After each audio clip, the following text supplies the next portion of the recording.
Negeri sejuta maling. Yusuf Blegur.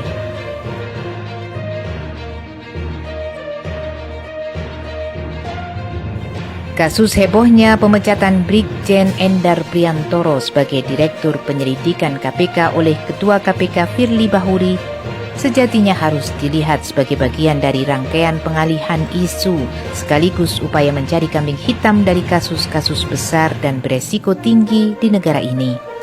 Sama halnya dengan kasus pejabat pajak Alun Trisambodo yang menyeret Sri Mulyani dengan skandal korupsi 347 triliun di Kemenkeu yang berujung seolah-olah konflik antara Mahfud MD dan DPR. Drama konflik Mahfud MD dan DPR seperti ingin menyajikan ada orang baik dan orang jahat, atau ada pahlawan dan pengkhianat di negara yang sebagian besar pemerintahannya berwatak maling. Memang sudah terlalu banyak kebobrokan penyelenggaraan negara yang dilakukan pejabat baik secara personal maupun institusional. Ada upaya rezim Jokowi menjadikan rangkaian kasus sebagai blessing untuk menutupi kasus-kasus yang jauh lebih besar dan prinsipil menyangkut proses penyelenggaraan ketatanegaraan. Ada yang secara natural terbongkar sendiri dan muncul ke publik, namun berusaha ditutupi karena melibatkan banyak pejabat tinggi negara. Kasus Sambo di tubuh Polri menjadi contoh tak terbantahkan betapa distorsi dan kerusakan negara sudah sangat terstruktur, sistematik dan masif. Jadi rezim Jokowi sepertinya sedang menuai badai karma dari investasi tiran dan penindasan terhadap rakyat, negara dan bangsa Indonesia.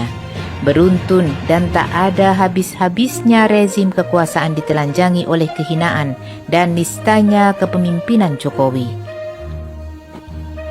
Beberapa kasus yang gegap gempita menyita perhatian publik belakangan ini menjadi paralel dengan upaya menutupi misalnya kecenderungan keluarga Jokowi dan lingkaran istana ditengarai terlibat skandal proyek besar infrastruktur, atau bagaimana anak-anak Jokowi yang disinyalir terseret KKN dan pencucian uang pengemplang pajak oligarki.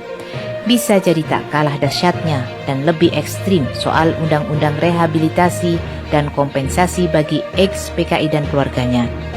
Paling menjadi rahasia umum, tatkala skenario menunda pemilu atau perpanjangan jabatan dengan pelbagai alasan menjadi senjata pamungkas untuk menyelamatkan Jokowi dan kroninya usai transisi kekuasaan. Semua mega kejahatan kemanusiaan dan konstitusi negara itu terjadi dalam rezim pemerintahan Jokowi. Presiden tapi bukan pemimpin itu menghabiskan hampir 2 periode untuk gali kasus, tutup kasus, serta jual beli skandal. Untuk kasus Firly dan pemecatan Endar, memang berkolerasi dengan upaya penjagalan Anies Baswedan sebagai capres. Selain terus mengalihkan isu dan menutupi kasus-kasus vital, menyingkirkan Anies sembari menyelamatkan diri dan keluarga, serta terus melanggengkan kerajaan korupsi dan kebiadaban pemerintahan menjadi citra terbaik rezim boneka hidup. Itu sulit untuk dipungkiri rezim kekuasaan di negeri sejuta maling, para bedebah maling yang dikdaya pada rakyat, namun tak kuasa di hadapan ilahi. Kini kebesaran Tuhan sedang menelanjangi satu persatu pakaian kesombongan rezim.